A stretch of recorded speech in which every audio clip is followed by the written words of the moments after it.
clock on the wall read 11:30 p.m. Yongkang sat alone in complete, suffocating darkness. The only light in the $15 million Manhattan penthouse came from the electric glow of the skyline through the floor-to-ceiling windows behind him, framing his silhouette against the sprawling glass. 60 floors below, New York City buzzed with a life he controlled but rarely joined. Yellow taxis crawled through the grid like ants, and couples walked hand in hand toward late-night bistros. But up here, the silence was so heavy it felt like a physical weight. Yongkang sat on the black leather couch, legs spread wide, elbows resting on his knees. A cigarette burned between his fingers, the smoke curling upward into the shadows like an unsaid thought. He wore an all-black shirt, unbuttoned halfway down his chest to reveal the intricate tattoos that crawled up his neck and across his skin like armor. Each mark was a story of survival, a tally of the things he had endured to reach the top. He checked his luxury metal watch for the 5th time in 20 minutes. Where was she?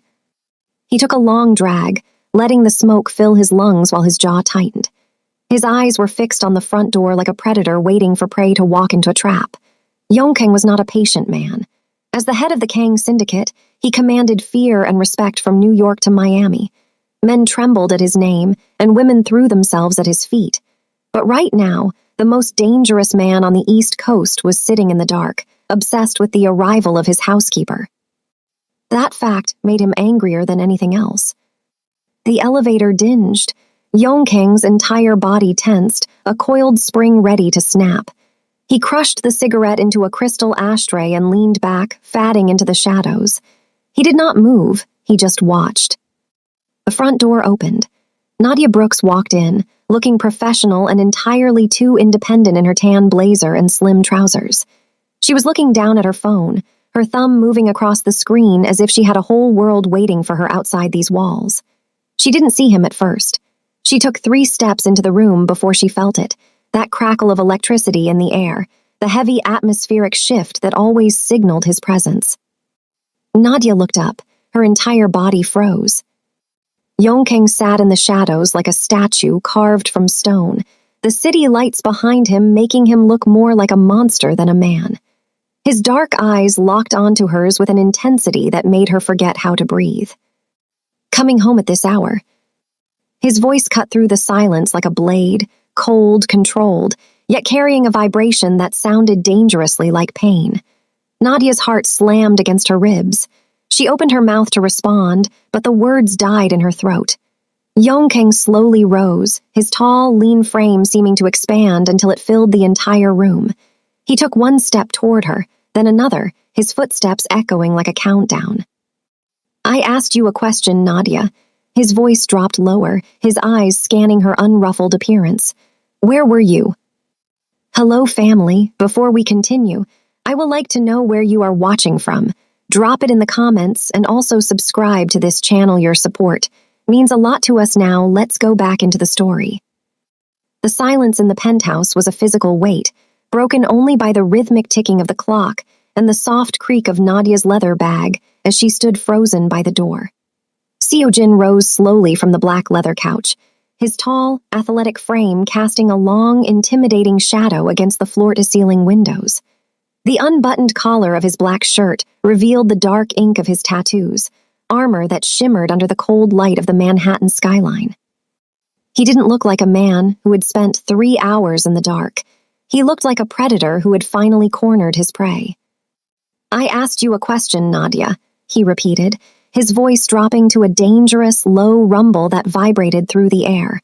Where were you? Nadia tightened her grip on her phone, her thumb resting against the screen as she struggled to find her voice. She looked professional and polished in her tan blazer, a sharp contrast to the raw, tattooed intensity of the man standing before her. Where I go on my personal time is none of your business, she finally whispered, her heart slamming against her ribs. I work for you. I am not your prisoner. Seojin stepped closer, the smell of expensive cologne and tobacco smoke filling the space between them. He tilted his head, a mirthless smile crossing his lips. Do you think I do not know you have been leaving this penthouse every Wednesday and Friday night for the past month? He asked calmly. Do you think I do not have people watching you? The blood drained from Nadia's face.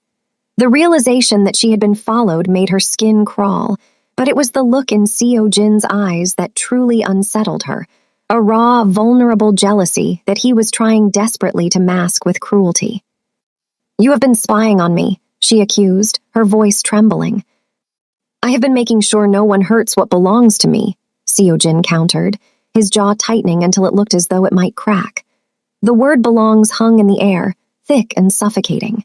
He was close enough now that she could feel the heat radiating from his body, his dark eyes searching hers for a betrayal he was already half convinced he would find. He wasn't acting like the head of a crime syndicate. He was acting like a man possessed by the thought of her with someone else. "I do not belong to you," Nadia said, though her heart was doing things it had no business doing. Seo Jin didn't blink. The silence stretched, charged with the heavy electricity that always crackled when they were near. He looked at her like she was a puzzle he was losing his mind trying to solve, his suspicion fighting a losing battle against a desire he had spent 5 years trying to bury. Nadia stood in the heavy silence of the penthouse, the weight of Seo Jin's gaze pulling her back to the version of herself she tried so hard to bury. Before the $15 million penthouse and the unbuttoned black shirts of dangerous men, there was the south side of Chicago and a mother named Gloria who worked 2 jobs to ensure the world would finally be fair to her daughter. Nadia had almost made it.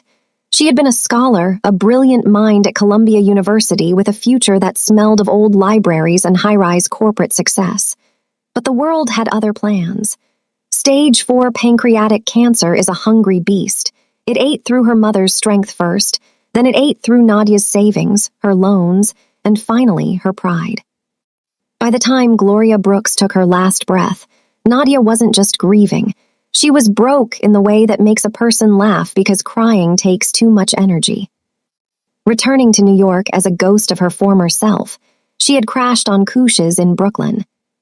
Applying for corporate jobs that didn't want a woman with a gap on her resume and an unfinished degree. That was when she saw the listing, seeking live-in housekeeper, $15,000 per month. To a desperate person with $47 in their bank account, the suspicious requirement of discretion and no visitors wasn't a warning, it was a lifeline. The interview with Dorian Wu had been cold and analytical, ending with a question that should have made her run. Are you comfortable working for someone who operates outside the traditional boundaries of the law? She had thought of the debt collectors and the sterile scent of the hospital where her mother died, and she had said yes. On her first day, she hadn't met a sleazy, older criminal. She had met Kang Seo-jin, a man whose presence changed the very air in the room, making everyone, including Nadia, straighten their spines. He had stared out at the city like it belonged to him, giving her only one rule: do not enter my office ever for any reason. For months, she stayed invisible, cleaning his custom suits and memorizing the scars that peeked out from beneath his sleeves, white lines on his arms and a jagged mark on his side that whispered of a knife. She followed every rule, even as the electricity between them began to crackle and the expensive gifts, the designer bags and diamond earrings, started appearing on her bed. She returned every single one. She refused to be his charity case or another debt to be collected. She was a Columbia ghost, clinging to her textbooks and her night classes in Queens as the only things Marcus hadn't been able to take from her. The tension in the penthouse was a suffocating mist, thick with the scent of Seo Jin's expensive tobacco and the unspoken accusations hanging between them. Seo Jin stepped into Nadia's immediate space, his tall frame looming over her like a dark fairy tale. His eyes, narrowed and lethal, scanned her professional attire with a possessive heat he refused to name. "You think I don't know you've been disappearing?" he asked, his voice a low, dangerous vibration that made her heart slam against her ribs. "You think I don't have people making sure no one touches what belongs to me?" Nadia felt the blood drain from her face, not from fear, but from the sheer audacity of his claim. She had spent months returning his designer bags and diamond earrings, leaving them outside his office door to maintain the only boundary she had left. She refused to be another asset in his ledger, another soul bought by the Kang Syndicate. "I am a human being, Seo-jin, not your property," she said, her voice steady despite the electricity crackling in the air. I don't want your charity, and I don't want to owe you anything. Seo-jin's jaw tightened, a muscle leaping in his sharp cheekbone. He had reached the top by understanding the price of everything, yet this woman was breaking every rule of his world. He had sat in the dark for hours, driving himself crazy imagining her in another man's arms, only to find her standing before him with a defiance he couldn't crush. Nadia reached into her leather bag and pulled out a heavy, worn textbook, Principles of Financial Management. She held it up between them, a shield made of paper and stubborn pride. I haven't been seeing a man, she whispered, the words cutting through his jealousy like a blade. There is a community college in Queens that offers night classes. I've been taking courses to finish the degree I lost when my mother got sick. The silence that followed was different, lighter, yet more complex. Seo-jin stared at the book, then back at her face, his expression cycling through confusion and a profound, stinging shame. He had tried to buy her affection with diamonds, but she was building a future with second-hand books and night bus rides to Queens. Why did you not tell me? He asked, his rough voice sounding almost human for the first time. I would have paid for you to return to Colombia. I would have given you anything. That is exactly why, Nadia countered, her eyes bright with the natural glow of her conviction. I am more than just your housekeeper, and I am certainly more than a monster's project. Seo-jin stepped back, looking off balance as the walls he had built around his heart began to tremble. He realized then that he hadn't just hired a servant. He had invited a storm into his penthouse, a woman whose mind was a territory he could never fully conquer. The silence in the penthouse on the second day of Seo-jin's absence was a suffocating weight that made Nadia's daily routine feel like a hollow performance. She went through the motions of cleaning, but her mind was elsewhere, replaying the moment Seo-jin had pressed her against the door and confessed that she had made him feel weak. Around noon, the stillness was broken by the low murmur of voices echoing from behind the cracked door of Seo-jin's private office. Nadia knew she should turn away, but the pull of his mystery was too strong. She pressed her back against the wall, straining to hear as Dorian's cold, dismissive voice drifted into the hallway. He is getting soft, Dorian sneered. He has been alone for 5 years since Yuna. The name was a sharp blade in the air, a secret Nadia had never heard whispered in these halls. As she listened, the history of the man who sat in the dark began to take a devastating shape. Yuna had been the daughter of a powerful rival organization, a woman meant to unite 2 syndicates in a marriage that would make Seo-jin untouchable. But the union was a trap. Yuna had been working with his enemies for months, feeding them schedules and safe house locations. She had planned to have Seo-jin killed on their wedding night. Nadia's hand flew to her mouth as she heard the rest. Seo-jin had discovered the plot the night before the ceremony, but not before his own bride-to-be's men had nearly succeeded in ending his life. You have seen the scars, Dorian's voice dropped, cold and resentful. The ones on his chest that he covers with tattoos. He doesn't cover them because he is ashamed. He covers them because he doesn't want to remember. The revelation made Nadia's knees weak. She finally understood the jagged marks on his side and the thin white lines on his arms. They weren't just battle wounds. They were the physical manifestations of a trust that had been murdered. Yuna had destroyed his ability to let anyone close, leaving him to build walls so high that even he was a prisoner within them. Understanding made everything more complicated. Every returned gift and every cold stare now made sense. Seo-jin wasn't just being difficult. He was terrified of the electricity she brought into his controlled, isolated world. As she backed away from the door, her mind spun with a realization that the dangerous man she worked for was carrying a trauma that was slowly poisoning him from the inside out. The atmosphere in the penthouse shifted from heavy electricity to a cold, clinical suspicion as Seo-jin's second-in-command began his silent work. Dorian, fueled by 15 years of resentment and the belief that Seo-jin had grown soft, moved through the shadows of the residence while Nadia was at her night classes in Queens. He was a man who understood that Seo-jin's greatest strength, his absolute loyalty to his inner circle, was also his most exploitable weakness when combined with his deep-seated trauma. While Nadia sat in a brightly lit classroom learning about stock valuations, Dorian sat at a terminal in the forbidden office, his fingers flying across the keys with the precision of a surgeon. He didn't just create lies. He manufactured a digital reality designed to trigger every one of Seojin's defensive instincts. He planted encrypted messages on a burner phone tucked away in Nadia's quarters, messages that traced back to the Philadelphia Mortys, the very enemies currently threatening their warehouses in Brooklyn. Dorian went further, establishing a shell account linked to Nadia's name, depositing large sums of money that appeared as payment for leaked schedules and safe house locations. He knew that Seojin would find these records undeniable because they mirrored the exact pattern of betrayal that Yuna had used 5 years ago.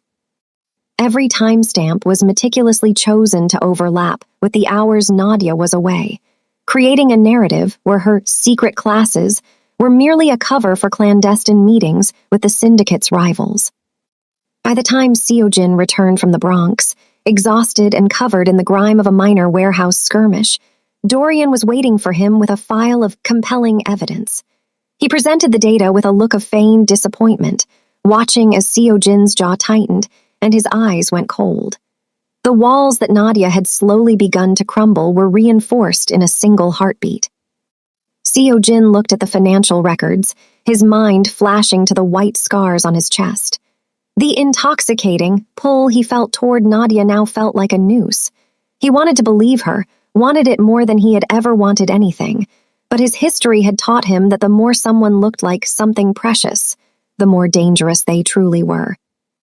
As Nadia stepped through the front door, still glowing from the excitement of her studies, she found herself walking into a trap of silence so thick it felt like a blade held against her throat.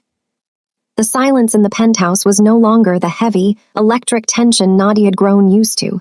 It was cold, sharp, and smelled of finality. For 3 days, Seojin had looked at her with a mixture of longing and a suspicion that felt like a physical blow, his trauma making it impossible for him to trust her word over Dorian's fabricated evidence. Nadia realized that if she waited for him to find the truth, she might wait forever. He needed proof so overwhelming that even his damaged heart could not deny it. She waited until the penthouse was still, until the city lights were the only witnesses to her betrayal of his trust. Her heart hammered against her ribs as she approached the one place she was never supposed to go, Seojin's private office. Her fingers trembled as she punched in the code she had memorized from a distance, 0427, his mother's birthday. The door clicked open with a sound that felt like a gunshot in the quiet hall. Inside, the massive desk loomed like a jagged cliff in the dark. She navigated to the computer, her breath coming in shallow gasps as she tried the same code again. It worked. She scrolled through the files Dorian had presented, her eyes scanning the timestamps of the encrypted messages. Wednesday at 7:32 p.m., Friday at 8:15 p.m. A hysterical laugh bubbled in her throat. Those were the exact hours she had been sitting in her night classes in Queens, times she could prove with attendance records and time-stamped portal submissions. She wasn't the traitor, the evidence proved it. But before she could celebrate, the office door swung open and the temperature in the room seemed to drop to 0. Dorian stood in the doorway, his face a mask of calm cruelty, holding a gun leveled at her chest. "I warned Seojin that you were too clever for your own good," Dorian said softly. He stepped inside and locked the door behind him, the click sounding like a death sentence. Nadia's blood ran cold as Dorian admitted to selling information for 3 years to the Morty family in Philadelphia. He confessed to framing her because she had made the boss soft and distracted. Nadia backed away, her mind racing. She had found the truth, but now she was staring down the barrel of a gun held by the man who had spent years poisoning the only home she had left. Dorian's grip tightened on her arm as he moved to kidnap her, intending to use her as leverage to finish destroying the Kang syndicate once and for all. Nadia's breath hitched as she watched the office door lock with a click that sounded like a final sentence. Dorian's grip was iron, his fingers bruising her arm as he began dragging her toward the door, intending to use her as the ultimate leverage for the Philadelphia Mortys. Recalling her mother's voice, A memory of survival from a tiny apartment in Chicago, Nadia waited for the precise moment Dorian adjusted his hold. With a sudden, desperate burst of strength, she drove her elbow into his throat, causing him to stumble back with a wheeze of pain. She didn't look back as the gun clattered to the marble floor. Nadia sprinted down the hallway, her lungs burning, and slammed into Seo-jin's bedroom, the only room in the penthouse with a reinforced door. She engaged the electronic lock just as Dorian's weight crashed against the barrier from the other side. With shaking fingers, she grabbed Seo-jin's private phone from the nightstand and typed the 3 words that would shatter his world. "Dorian traitor. Help." Miles away in a cold Bronx warehouse, Seo-jin's heart stopped when his screen lit up. The cold, calculating mafia boss who controlled the East Coast vanished in a single heartbeat, replaced by a man terrified for the woman who had reminded him he was worth saving. "Get to the penthouse now. Full tactical response," he roared, his voice cutting through the warehouse like a thunderclap. He was out the door before his men could react, jumping into his car and tearing through the streets of Manhattan at lethal speeds, ignoring every red light and speed limit in his path. Seo-jin made the 45-minute drive in 20, his mind a chaotic blur of Nadia's face and the scars Yuna had left on his chest. He burst through the penthouse door with a team of 12 men, his own gun drawn and his eyes murderous. He found Dorian frantically trying to breach the bedroom door. "Dorian!" Seo-jin's voice was conversational yet terrifyingly calm, his eyes locked on the man who had betrayed 15 years of brotherhood. "You framed the woman I love," he stated, the admission finally hanging in the air with absolute, lethal certainty. After his men forced Dorian to his knees, disarming him and stripping away the last of his arrogance, Seo-jin entered the code to the bedroom, 0427. When the door slid open, Nadia was standing in the center of the room, tears streaming down her face. She threw herself into his arms, and he caught her with a desperate urgency, holding her so tightly he was afraid he might break her.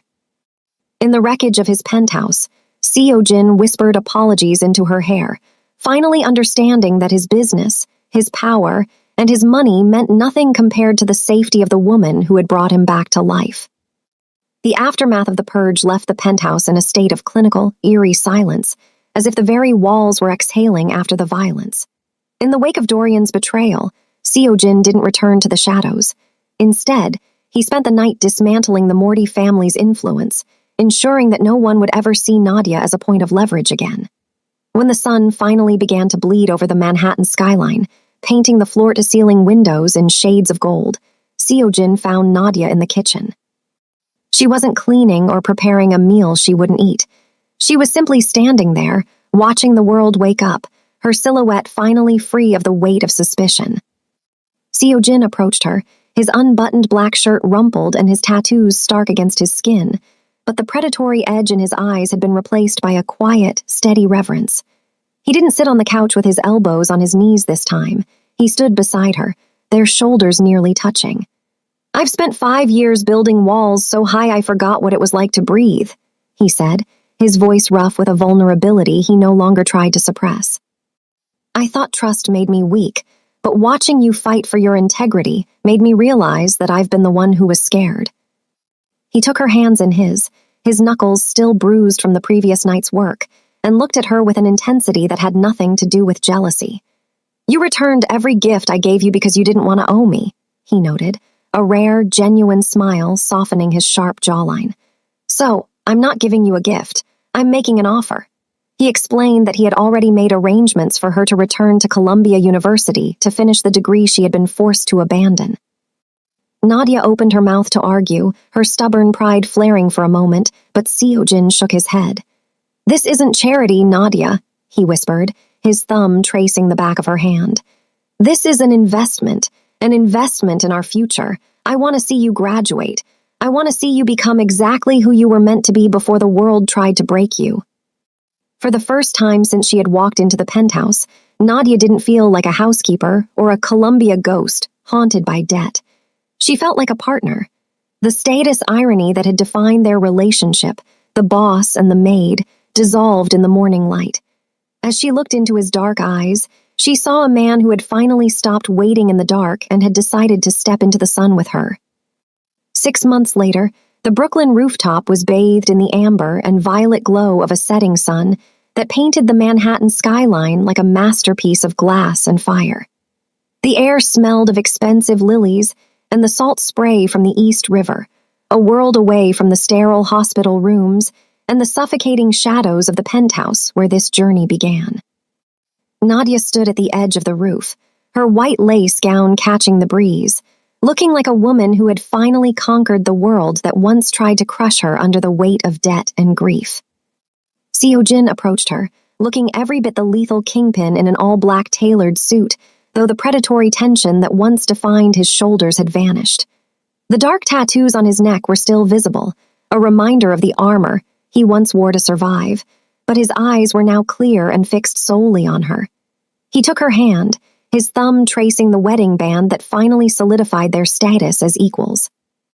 "I spent 5 years believing that love was a weakness that would get me killed," he whispered, his voice rough with a vulnerability he no longer feared. "But you reminded me that I was worth saving, not because of what I own, but because of who I am when I'm with you." Before the vows were exchanged, Seo-jin led Nadia to a podium where a velvet-covered plaque stood. "I know you didn't want charity and you never wanted to owe me anything," he said, his voice carrying over the small circle of their most trusted allies. "So, I wanted to make sure your mother's sacrifice was never forgotten. This isn't a gift to you, it's a gift to the world she raised you for." He pulled back the cloth to reveal the name, the Gloria Brooks Foundation.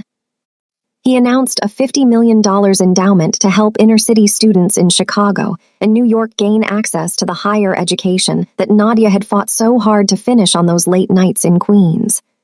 Nadia's breath hitched, her eyes filling with grateful, happy tears as she realized her mother's legacy was no longer a story of struggle, but a bridge for thousands of others.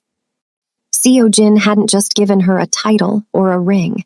He had given her the power to heal the world that had once left her with only $47 in her bank account. As the city lights began to sparkle below like a million tiny stars, they shared their first dance as husband and wife. The girl from Chicago who had nothing and the Korean Mafia boss who thought he had everything had finally found the one thing they were actually looking for: a love built on trust, redemption, and a future where neither of them would ever have to sit in the dark alone again. "I love you," she whispered against his lips. "I love you more," he replied, finally stepping out of the shadows and into the light of their new life together.